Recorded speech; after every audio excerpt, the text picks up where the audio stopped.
Hello दोस्तों, बहुत बहुत स्वागत है आपका हिंदी मीडियम के नंबर 1 चैनल शुभम क्लासेस में। जैसा कि जानते हैं, मेरा नाम सुनील चौधरी है और पिछले वीडियो के रिस्पांस बहुत अच्छे आए।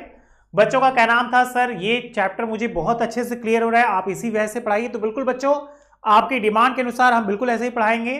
एक क्वेश्चन और था पूजा का, सर हम क्या क्वेश्चन बैंक से पढ़े कि आपके नोट से भी पढ़े? तो बेटा पूजा, आप एक बात जानकारी ले लीजिए, आपके पास जितनी बुक्स होगी, जितने क्वेश्चन बैंक होंगे, उतनी अच्छी आपकी तैयारी होगी। एक क्वेश्चन और था कि सर हम कौन से क्वेश्चन बैंक का इस्तेमाल करें? तो ज्यादातर मार्केट में अवतार बहुत पॉपुलर है, वैसे मेरे बच्चे जानते हैं। इसके अलावा मास्टरमाइंड और विद्या भी है। तो जो आपको अच्छी लगे, जिसकी लैंग्वेज आपको समझ में आए, वो आप 100% ले लीजिए। आइए हम लोग टॉपिक पे बात करें। आज हमारे चैप्टर 4 का लेक्चर है 2। अगर इसके पहले बात करें लेक्चर 1 में, तो लेक्चर 1 में हम लोगों ने क्या पढ़ा? लेक्चर 1 में हमने पढ़ा परिचय, इंट्रोडक्शन, मतलब भौतिक रसायन विज्ञान की शाखा है ये, जिसमें इस बात की जानकारी हुई कि रासायनिक अभिक्रिया अपने आप संपन्न नहीं होती, उसे संपन्न करने के लिए कोई ना कोई अभिकारक कारक होते हैं। तो याद करिए, 4 बताया था। सांद्रण होता है, ताप होता है, दाब होता है और उत्प्रेरक होती है। उसके बाद रासायनिक अभिक्रिया। रासायनिक अभिक्रिया है क्या? वो एक परिवर्तन है। कैसा परिवर्तन? जो या तो कुछ समय में ही हो जाए, कुछ सेकंड, कुछ मिनट, कुछ उससे ज्यादा समय लगे, मंद अभिक्रिया, कुछ बहुत कम, अति मंद अभिक्रिया। तो रासायनिक अभिक्रियाओं को वेग के आधार पर 3 भागों में बांटा। सबसे पहला था तात्कालिक, जिनको होने में पल भर का समय लगे, उसे तात्कालिक। उसके बाद था अतिमंद, जिसको होने में लगभग घंटों लग जाए, सालों लग जाए, घंटों, दिनों, महीनों या सालों लग जाए, ऐसी भी क्रिया को ही कहते क्या? अतिमंद। और फिर तीसरा जो आज हम लोग को पढ़ना है, मंद अभिक्रिया। नाम में ये मंद अभिक्रिया मतलब क्या? स्लो रिएक्शन, ऐसा रिएक्शन जिसको होने में लंबा समय लगे। जैसे लोहे में जंग लगना एक प्रकार की क्या है? स्लो रिएक्शन आती है। तो चलिए हेडिंग बनाइए बच्चा, स्लो रिएक्शन की। लिखिए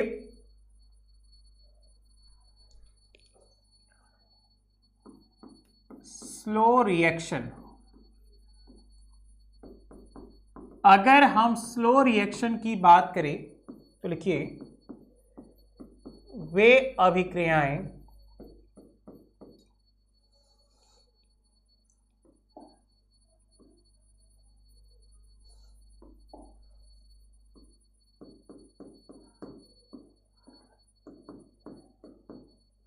जिनको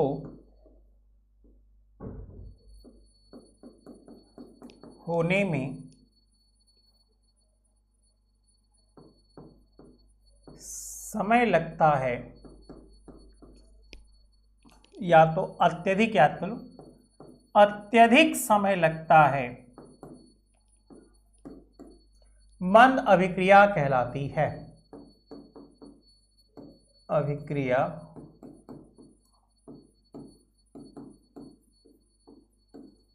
कहलाती है।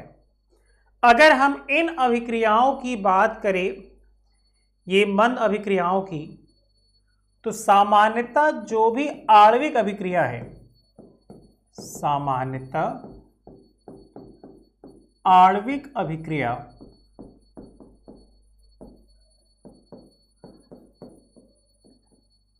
इसके अंतर्गत आती हैं। ठीक, चलिए कुछ उदाहरण दे रहे। अब जैसा कि हमने एक एक उदाहरण दिया था, लेकिन आपसे होमवर्क में 2-2 एग्जाम्पल पूछे और 1-2 छोड़कर बाकी किसी ने भी नहीं किया। तो ये तो बहुत पुरानी आदत है तुम लोगों की, लेकिन पता नहीं तुम लोग कब सुधरोगे कि बाकी लोग भी भेजा करो। सिर्फ 1-2 बच्चे सिर्फ होमवर्क देंगे तो कैसे काम चलेगा? जैसे जगतपाल ने आंसर दिया था, बहुत अच्छा लगा कि कम से कम चलो बच्चा पढ़ तो रहा है। सुरजीत गायब हो गया, पता नहीं कहां गायब हो गया, इस समय मैसेज भी नहीं आ रही। कम से कम ऐसे पढ़ेगा तो कैसे पढ़ेगा इंडिया, बताओ। चलिए आगे लिखिए। आइए हम कुछ एग्जाम्पल की बात करें तो सबसे पहला एसिटिक अम्ल, फॉर्मूला तो जानते ही होंगे, एवं एथिल अल्कोहल की अभिक्रिया, एथिल अल्कोहल की अभिक्रिया। बताइए भाई, समीकरण दीजिए इसका यहां नीचे। दोस्तों जैसा आप सभी के एग्जाम बहुत ही नज़दीक है, तो इसी को देखते हुए डाउटनट आप सबको सफल बनाने के लिए लेकर आए सफलता बैच। इस बैच में आपको इंडिया के टॉप एजुकेटर लाइव पढ़ाएंगे, आपको पिछले साल के पेपर को सॉल्व कराया जाएगा, आपको नोट्स मिलेंगे, आपकी जो भी डाउट रहेंगे आप पूछ सकते हो, साथ में प्रैक्टिस पेपर और टेस्ट सीरीज भी आपको मिलेंगे। इस बैच में क्लास 9 से 12 तक के बच्चे जुड़ सकते हैं, हिंदी और इंग्लिश मीडियम के, साथ में जेई एंड नीट के। और जो भी बच्चा इस बैच में जुड़ेगा उसे अगले साल के कोर्स भी बिल्कुल फ्री में मिलेंगे। तो ये मौका आपको दोबारा नहीं मिलेगा। जितने भी स्टूडेंट देख रहे हैं, अगर आपको इस बैच में जुड़ना है और अपनी तैयारी अच्छे से करना है तो आप इस नंबर पर कॉल करके जुड़ सकते हो। और आप सभी के लिए एक छोटा सा गिफ्ट मेरी तरफ से, कोड आपको स्क्रीन पर दिख रहा है, अगर आप इस कोड को यूज करते हो तो आपके टोटल फीस से 10% डिस्काउंट आपको देखने को मिलेगा। और जब भी आप इस नंबर पर कॉल करें तो आप इस कोड को जरूर बताएं ताकि आपकी फीस 10% कम हो सके। तो जितने भी स्टूडेंट देख रहे हैं आज ही कोर्स को ज्वाइन करें और अपनी तैयारी शुरू करें। दूसरा लिख लीजिए,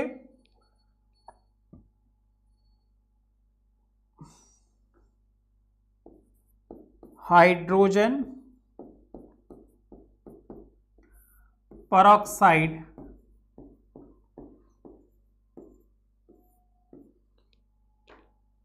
का अपघटन।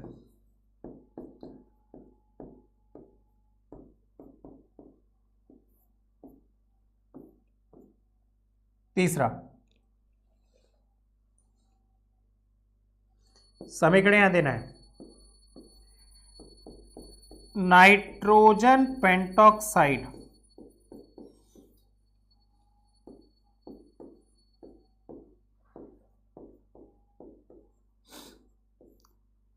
साइड का अपघटन। आपको क्या करने बच्चा,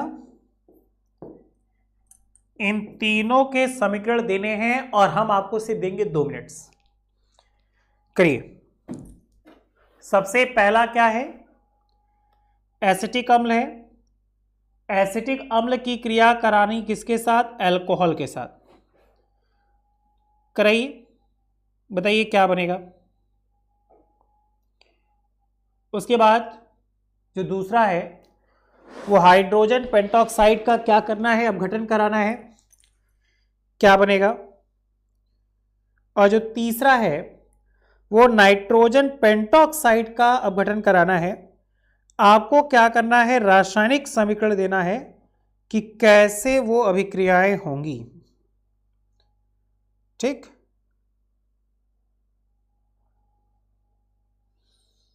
जल्दी जल्दी,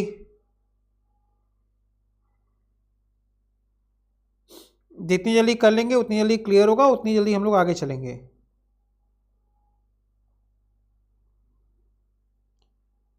अगर कोई डाउट्स है तो बताइए।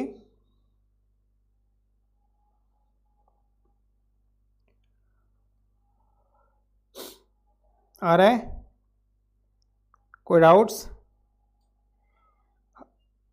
कमेंट बॉक्स में उसका आंसर लिखिए अगर आ रहा है तो।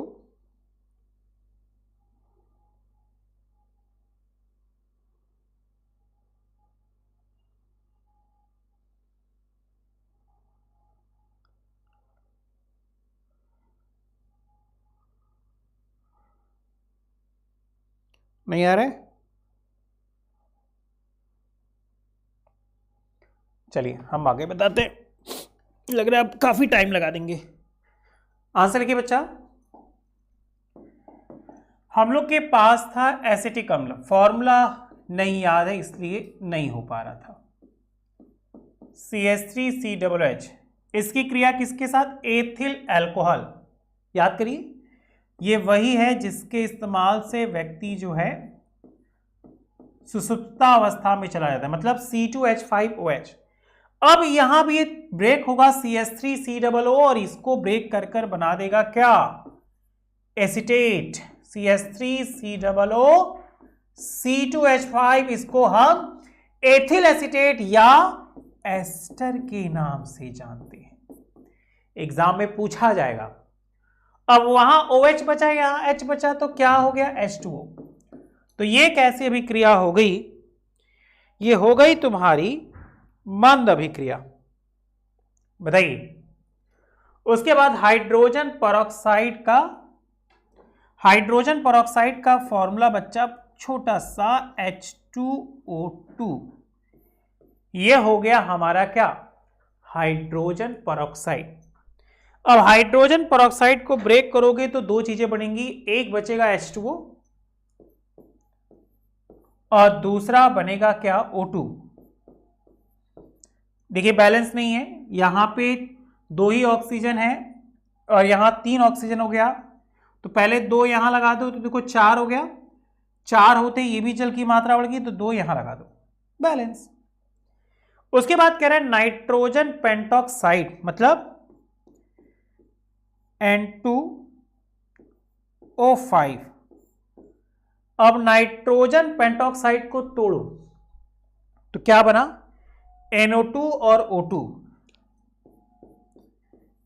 NO2 और O2। बैलेंस करने के लिए यहां 2 था तो यहां 2 लगा देंगे, 4 हो गया तो यहां 4 लगा दो, देखो बैलेंस, कॉपी कर लो बहुत अच्छे से। कोई डाउट्स है तो बताइएगा।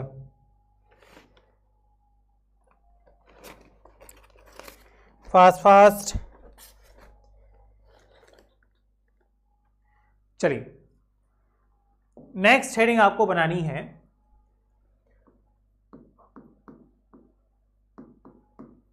अभिक्रिया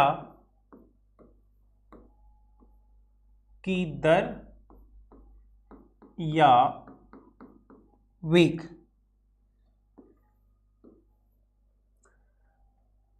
देखिए बेटा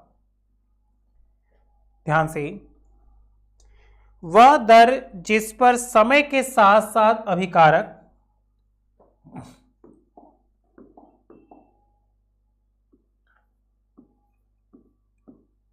वह दर जिस पर समय के साथ साथ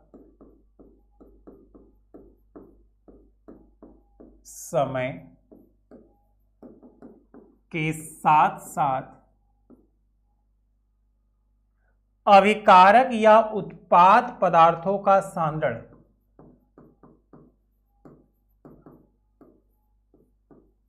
या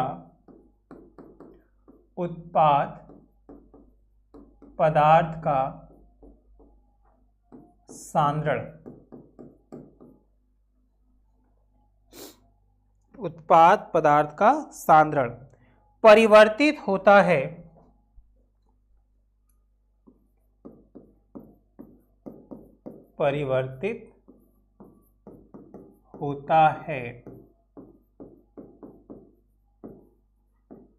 अभिक्रिया की दर या वेग कहलाता है। ठीक,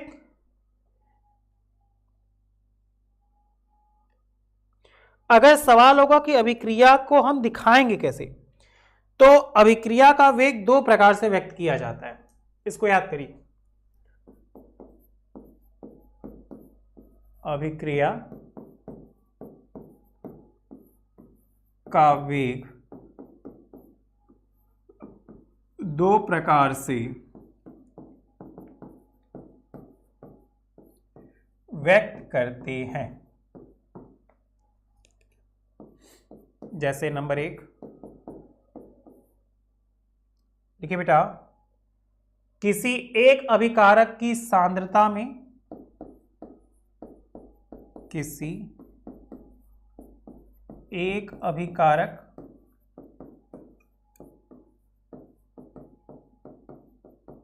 सांद्रता में कमी के रूप में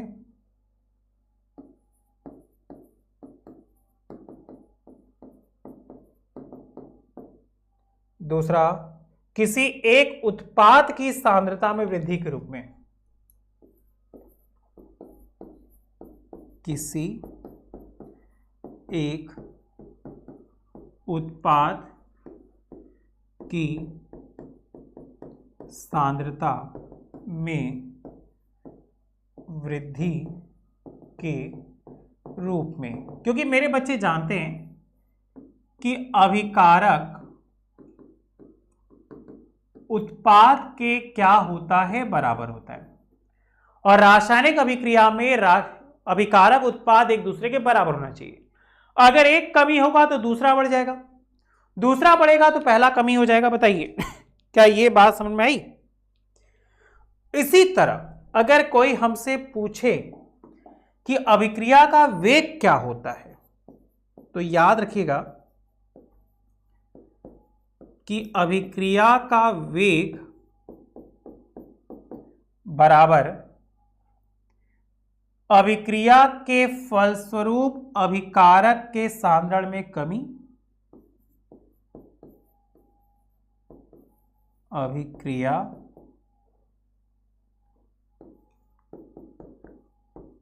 के फलस्वरूप अभिकारक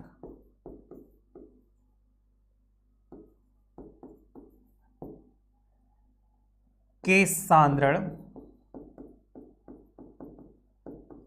कमी, या उत्पाद सांद्रण में वृद्धि बटे प्रयुक्त समय। बताइए, या तो अभिक्रिया के फलस्वरूप अभिकारक के सांद्रण में क्या होगा, कमी आएगा,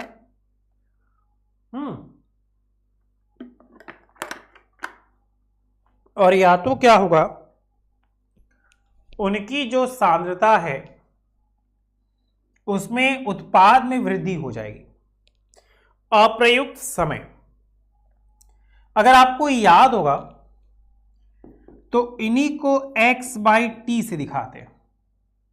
अगर कोई आपसे पूछे अभिक्रिया के वेग को दर्शाइए, तो सामान्यतः क्या करते हैं, x/t।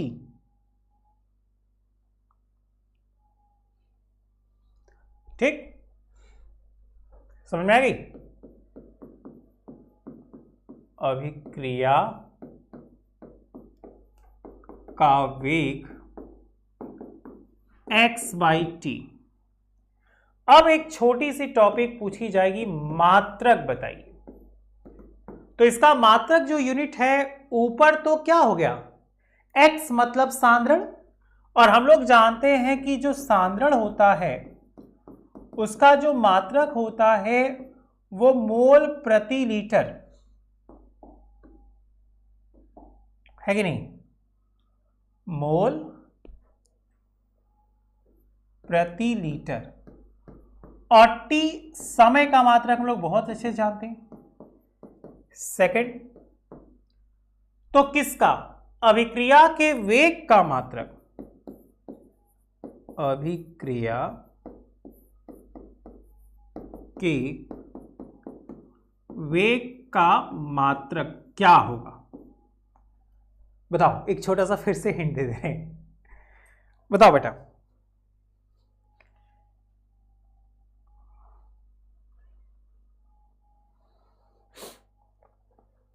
नहीं, अरे इजी है। क्या, ऊपर मोल पर लीटर, मोल प्रति लीटर क्या, सेकंड, समय का मात्रक सेकंड। या इसको ऐसे नहीं लिख सकते बेटा, मोल, नीचे है तो उसको ऊपर ले आओ, लीटर इनवर्स सेकंड इनवर्स। बताइए, क्या मेरी बात से आप सहमत हैं? ये हो जाएगा मात्रक। हम लोग एग्जाम में कभी कभी पूछ लेता है वक्र, तो याद रखिएगा कि जब पदार्थ के सांद्रण व समय के मध्य वक्र होगा, पदार्थ के सांद्रण एवं समय के मध्य वक्र, अब दो अक्ष होंगे, एक x अक्ष होगा, एक y अक्ष होगा। तो नीचे वाले पे आप लिखिएगा समय और ऊपर वाले पे लिखिएगा क्या, सांद्रण। यहां पे बिंदु मान लीजिए, ये आपका हो जाएगा उत्पाद और ये हो जाएगा आपका अभिकारक। और जब पूछे दूसरा अभिक्रिया का वेग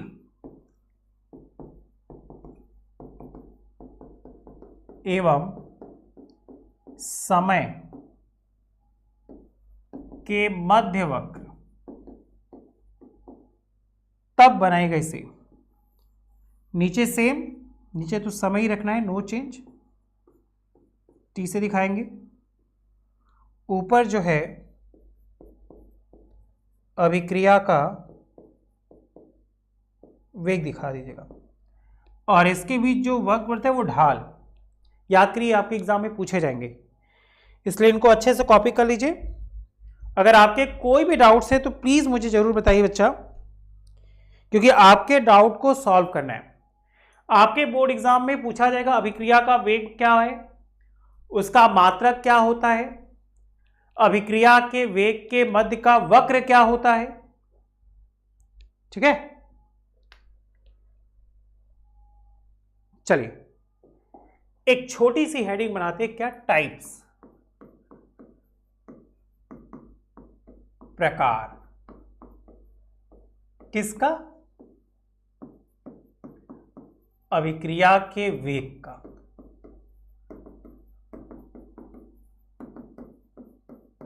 इसके भी टोटल कितने प्रकार हैं, 3 प्रकार होते हैं।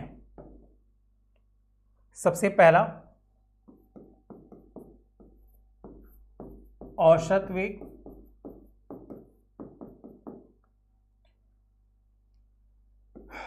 दूसरा तात्क्षणिक वेग, तीसरा प्रारंभिक वेग। तो टोटल कितने हो गए, 3। कॉपी करिए, जल्दी से कॉपी करिए। ये टॉपिक हमारी मोस्ट इंपॉर्टेंट है।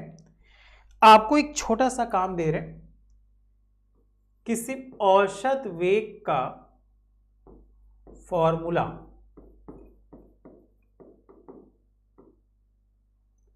और नेक्स्ट क्लास के लिए हेडिंग ही दे देना आप, क्या, औसत वेग। इंग्लिश में से कहेंगे एवरेज वेलोसिटी। कॉपी करिए बेटा, कॉपी करिए। अगर कोई डाउट्स है तो मुझे जरूर बताइएगा, ठीक है।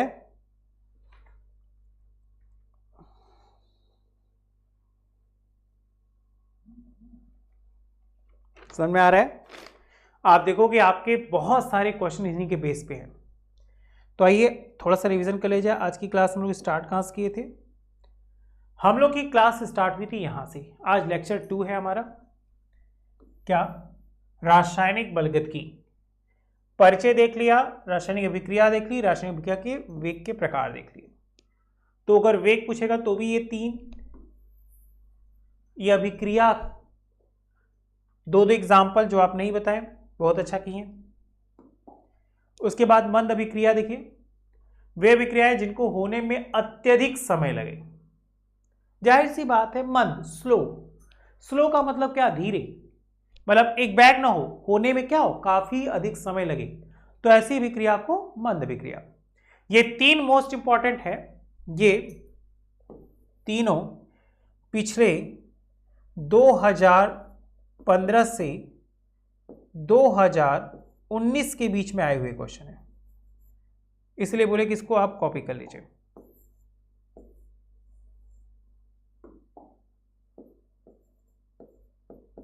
ठीक, एसिटिक अम्ल और एथिल अल्कोहल की अभिक्रिया, हाइड्रोजन परऑक्साइड का अपघटन और नाइट्रोजन पेंटॉक्साइड का अपघटन। इसके बाद अभिक्रिया की दर या वेग, ये मोस्ट इंपॉर्टेंट है। देखना आपके सर भी इसको बहुत अच्छे से पढ़ाए होंगे, आपको जिसकी लैंग्वेज समझ में आ जाए, मेरी या सर की जो भी हो, आप अच्छे से पढ़ लीजिएगा। वह दर जिस पर समय के साथ साथ अभिकारक या उत्पाद पदार्थ का सांद्रण परिवर्तित होता है, अभिक्रिया की दर या वेग कहलाता है। अभिक्रिया का वेग 2 प्रकार से व्यक्त करते हैं, क्या? एक सांद्रण में कमी और एक सांद्रण में वृद्धि। किसके सांद्रण में कमी? अभिकारक के। किसके सांद्रण में कम वृद्धि? उत्पाद में। क्यों? क्योंकि हम लोग जानते हैं अभिकारक हमेशा उत्पाद के बराबर होना चाहिए। अभिक्रिया का जो वेग है वो मुख्यतः x/t से दिखाते हैं। उसी के अनुसार ये इसका कर्व है, इसको जल्दी से कॉपी करिए और अगर कोई डाउट्स है तो मुझे बताइए। ठीक है, जल्दी कॉपी करिए बच्चा। वक्र बहुत अच्छे से करिएगा, वक्र आपके एग्जाम में पूछे जाते हैं, इसलिए वक्र को याद कराया। ये जो पहला वक्र है, ये पहला वक्र आपका जो बेस है, ये पदार्थ के सांद्रण और समय के बीच है, और ये जो दूसरा वक्र है यह अभिक्रिया के वेग और समय के बीच में। तो दोनों को ध्यान से देखिएगा, ज्यादातर ये वाला पूछा जाता है वक्र। मात्रक उम्मीद करते हैं, सांद्रण को मोल प्रति लीटर, समय को सेकंड, तो हो गया क्या? मोल प्रति लीटर सेकंड या mole litre inverse second inverse. Okay, चलो इसके बाद प्रकार देखा, अभिक्रिया के वेग के भी 3 प्रकार हैं, औसत वेग, ताक्षणिक वेग, प्रारंभिक वेग। नेक्स्ट हेडिंग आपकी रहेगी क्या? औसत वेग। एक छोटा सा होमवर्क था आपका, ये होमवर्क है, इसको आप घर से कर लीजिएगा। औसत वेग का फॉर्मूला और एक उदाहरण, बस। आज के लिए इतना ही। Thank you so much, bye bye. घर पर रहिए, स्वस्थ रहिए, मस्त रहिए। अगर वीडियो अच्छा लगे तो बेटा लाइक जरूर करिए, और अगर आपके डाउट्स हो, जैसे कि हाफिल एग्जाम आ रहे, तो जरूर पूछिए, हम आपके डाउट्स को जल्दी जल्दी सॉर्ट आउट करेंगे। ठीक है, चलो, thank you so much, bye bye.